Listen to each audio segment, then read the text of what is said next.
I want to talk about the tsunami of obesity that we've all seen sweep through our society in the last 30 years or so.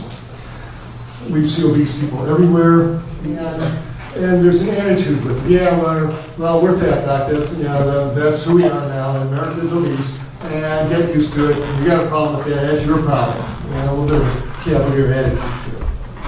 I'm carrying much fat, it's okay. We've seen the normalization of obesity. Truth of it is, it's not okay. Obesity is a state of inflammation. I'm going to show you a plastic model of an abdomen cut and cross-section. There's two types of abdominal body fat. Both of them are metabolically active, neither are your friend. The fat under the skin puts out estrogens. It is the largest estrogen-secreting tissue in the body. It makes women obese. Gives them breast lumps, gives them fibroids. You don't want 20 pounds of estrogen-secreting tissue pumping estrogen out of your bloodstream, and certainly not if you're a guy. You wind up with big prostate and propensity to stuff cancers out all over. It's a growth-promoting hormone. But inside the abdomen, the fat around the intestines is different breed altogether. This stuff puts out those inflammatory cytokines that I talked to you about in the diabetes. Well, here's where they come from. It's from the fat in the abdomen. And this drives inflammation throughout the body. And you can let your eyes fall on this grim collection of diseases. I might find one or two apply to you. These are all driven by inflammation. And a big belly full of fat drives this. The obesity is nothing to feel complacent about. It's nothing, well, you got a problem, that's your problem. No, it's not. It's the owner of the belly fat's problem. And this should not be accepted as just the way I am. There's no reason. It has to do with the food you're eating, and we're going to talk about them specifically. I want you guys who are struggling with obesity to walk out of here with the key to creating a lean, healthy body. And heavens knows we've got to get on this because the kids are coming up more obese than ever, and there's a tsunami of childhood obesity and the diabetes that goes along with this. This kid has not only got to deal with being the fat kid in gym class, but he is already diabetic. He's already carrying with him days in the intensive care unit, blindness, kidney failure, and we are seeing diabetes at age 10, 12 now. And this is a disaster because he's got millions and millions of cohorts in the same fix. So let's talk about this. Don't eat carbs, make fat. Don't eat fat, make fat. How do people are driven nuts by all of this. How do you know what to eat? I assume that's why some of you are here to find out.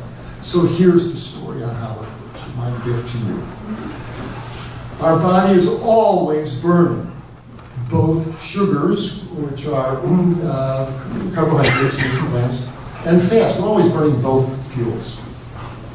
When you're up and moving, you're burning the sugar that's stored in your muscle called glycogen. And about 80% of your daily muscle activity is glycogen stored in your muscle, and only about 20 to 30% of fat is being burned for energy, and that's a part that keeps your body temperature up and just background metabolism. But when you go to sleep, lying in bed, the ratio reverses. Not doing muscular activity very much. So the glycogen drops down to about 20 to 30%, but now you're burning 50 to 80% fat while you're sleeping. So you're burning fats while you sleep.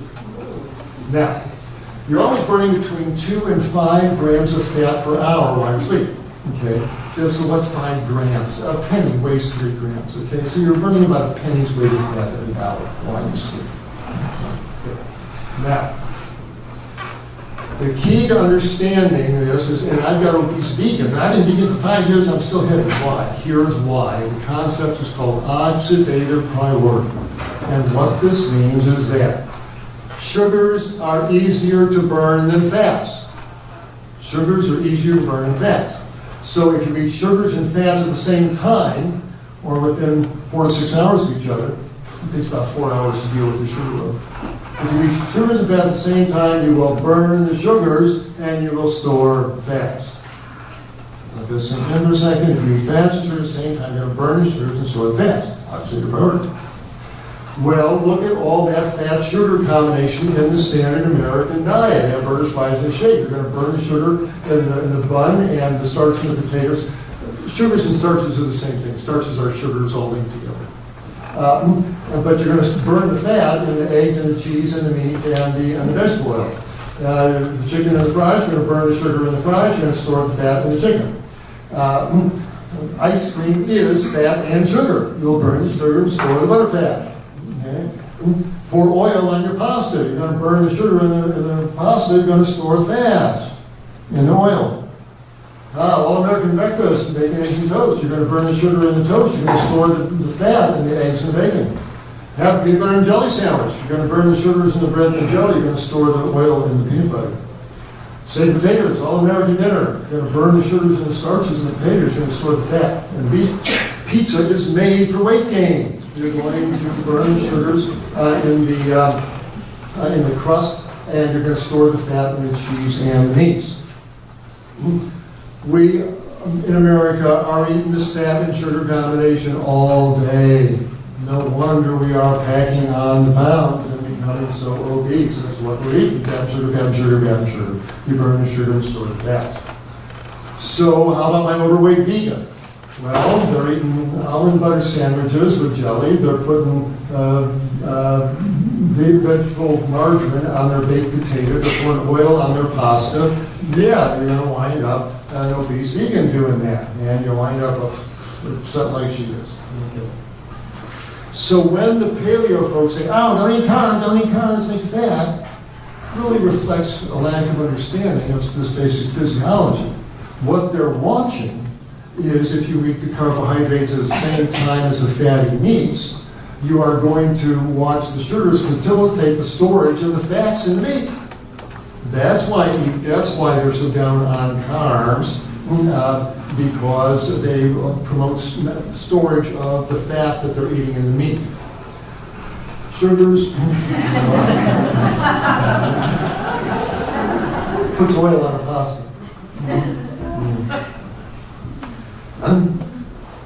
So don't eat carbs. Yes, you eat carbohydrates. They're clean burning. They're wonderful fuels. We'll talk about in a minute. But don't put oil on. Don't put guacamole on your baked potato. Put salsa on your baked potato. Put something that's not fatty instead of something that's oily. You will burn this mixture cleanly, and it will not turn to fat. Well, how about avocados and nuts? You can have them, but put them on your salad. Put them on non-starchy things. You can make up a nice tahini dressing or avocado dressing, put it on your broccoli. Don't put it on the rice, don't put it on the potatoes at the same time. Have the potatoes that have this at lunch, give your body about 4 or 6 hours to deal with the starches, and then have your fatty meal at dinner time. Separate them out. This is only for people trying to lose weight. If you're already a lean body, don't worry about any of this. But if you're trying to kickstart your weight loss, see that eating fat and starch at the same time is going to keep you stuck. Might want to separate them out. Okay. I allow 4 to 6 hours. So how do you create a leaner body? Okay, recognize the fat sugar combination you're eating and design a clean diet. Okay, now, timing of meals. Does it make any difference? Yes. We're burning about 4 grams of fat every hour. If you have some starch at dinner time, which is fine, you have some rice, potatoes, cool, no problem. You said it takes about 4 hours to deal with that glucose load for the insulin to go up and down. By 10 o'clock at night, you're back in fat burning gear for the nighttime. Great.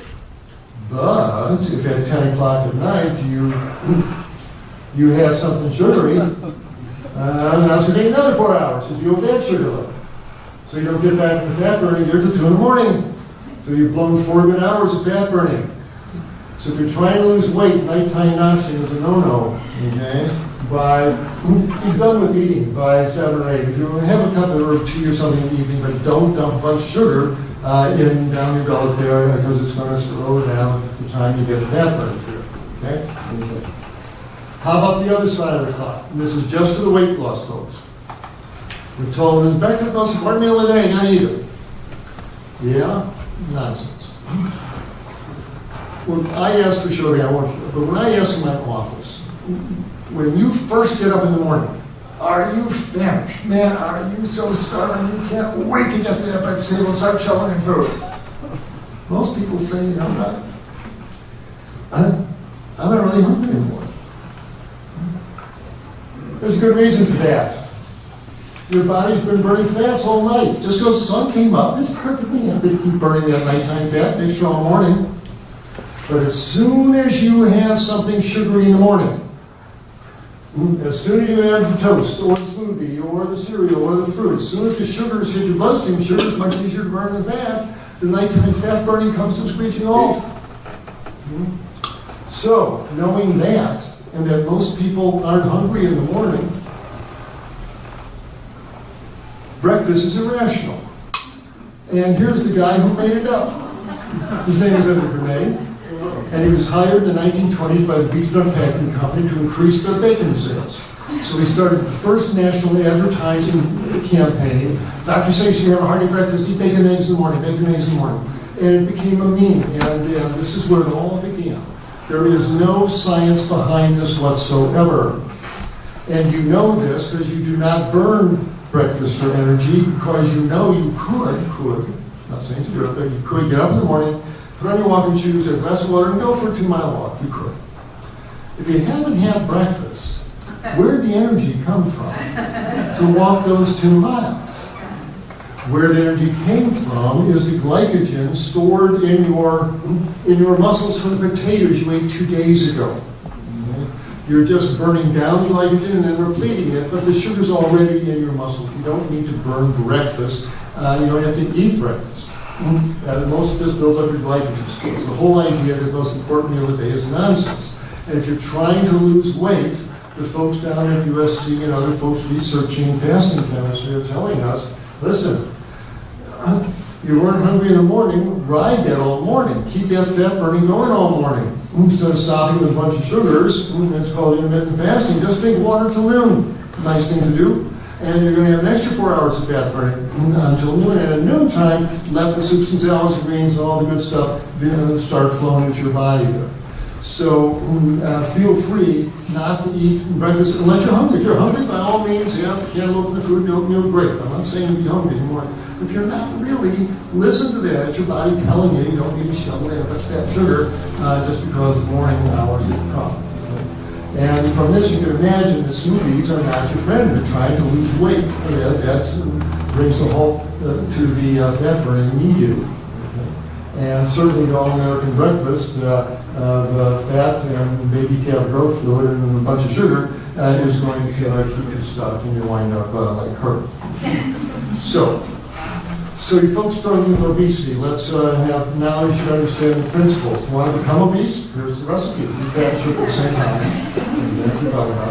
Eat refined sugars, they kick up your insulin level, need to make you store fat. Eat meat and dairy, they're filled with growth factors. That's what they are. Have a bunch of liquid oil, pour olive oil all over your salad. That's going to be stored because the sugars kick up your insulin, and the insulin makes you store fat. Eat late at night, as I just mentioned. That delays the nighttime fat burning. Have an early sugary breakfast, that stops the fat burning in the morning. And keep grazing all day with sugar. So keep that insulin level up all day because insulin says store fat, store fat, store fat. So no wonder we wind up with people so obese. So you want to create a lean, healthy body? The whole food plant-based diet, keep your belly full of foods that don't stick to you, basically. Okay, that takes care of sugars and meat and dairy and oils. And then do your late night snacking on a cup of tea. Okay, these foods have low calorie density and mostly fiber and water. Okay, and the changes are spectacular. Now, I want to talk to you about 4 foods in particular that keep Americans and Canadians obese.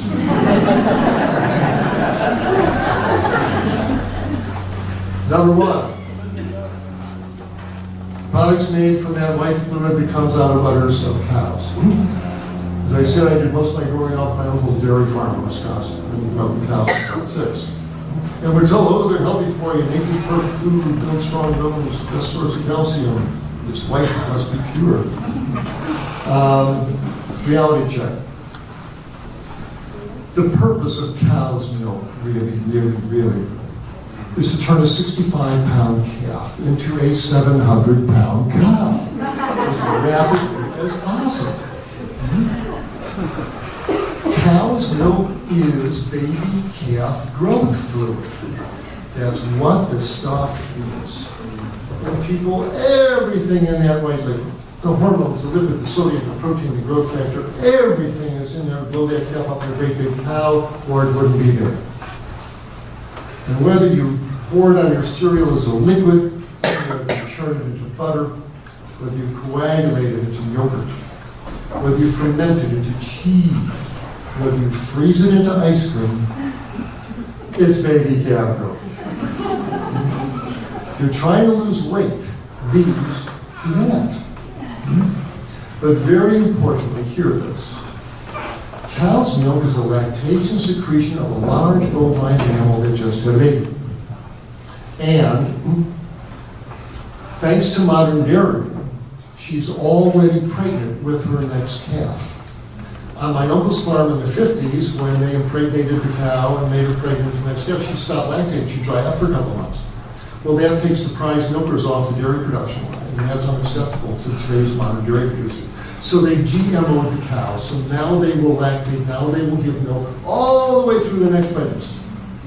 So as a result, every container of Greek yogurt pulled off the shelf, every pack of cheese, every dish of Ben & Jerry's ice cream is made from the milk from pregnant bovines. The estrogen content of this milk is through the roof. This was a disturbing study. They gave 7 men, 6 kids, 5 women, 2 glasses of milk to drink, and collected their urine every 15 minutes.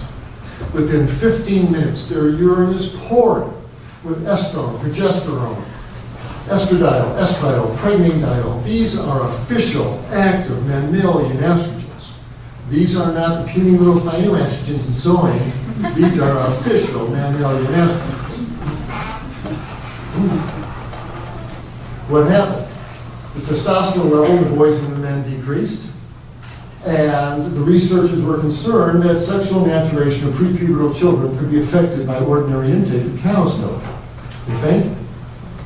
Why are little girls going through puberty at age 8 and 9 and 10 these days? Could it have something to do with that river of milk and cheese and ice cream yogurt full of estrogens that they are consuming and told to consume 3 times a day, given to them in school? Get your Amazons, ladies. Why do American and Canadian women get all these breast lumps? Not normal, not natural. Go to rural China, you'll see women with breast lumps. Go to rural Vietnam, you'll see women with breast lumps. Yet, when the Western diet metastasizes over there, you'll see they're normally breast don't develop lumps unless you stimulate them day after day after day with milk and cheese and ice cream and yogurt full of estrogens. Of course, the lumps get bigger. The uterus is a hormone-responsive muscle. You see when a woman's pregnant, what 9 months of estrogens do.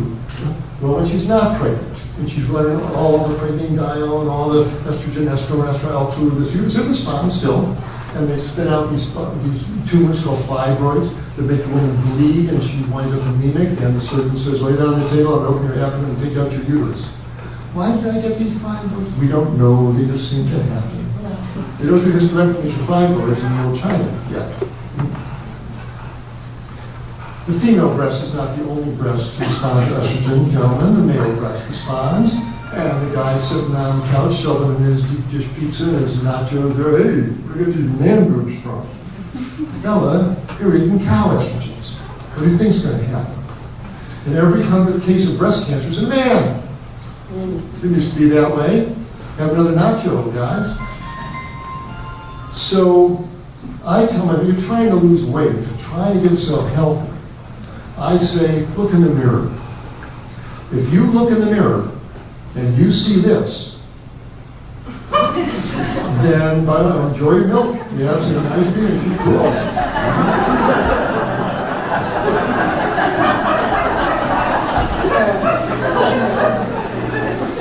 Otherwise, there's so much else to pour on your cereal these days. There's so much else to put on a sandwich these days that doesn't have the estrogens and the growth of it. No one says it's healthy stuff. It's all solidified vegetable oil and sugar. They're not super healthy products, but at least they don't have the estrogens and the hormones and the growth promoters and leukemia viruses and everything else that cows milk.